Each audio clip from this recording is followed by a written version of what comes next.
glisser au frein. Cette technique est super utile pour connaître l'adhérence arrière de ta voiture. Quand on pilote sur circuit, on cherche à tourner le plus rapidement possible dans un virage, prendre ce virage le plus vite possible et éviter de glisser pour perdre le moins de temps possible. Parce que qui dit glisser dit un pneu qui ne va pas dans la bonne direction et ça freine ta voiture, notamment sur du bitume. Mais il existe une technique qui se rapproche de celle de glisser au frein.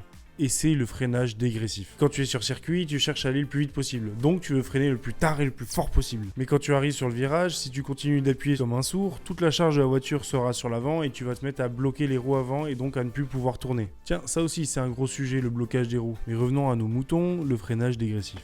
À l'approche d'un virage, le but est de soulager le frein, d'autant que tu tournes le volant. À ce moment-là, tu vas pouvoir soulager l'avant de ta voiture et tourner de plus en plus, tout en gardant un arrière léger, qui va pouvoir suivre la direction des roues avant. Tu te souviens, je t'avais dit que l'arrière tournait plus facilement quand le poids de la voiture était vers l'avant. C'est pas pour rien que je te parlais de coordination dans la dernière vidéo. Parce que si tu es bien coordonné, tu vas pouvoir faire tourner l'arrière de ta voiture le plus vite possible, tout en jouant avec la limite de la glisse, sans jamais franchir cette limite évidemment.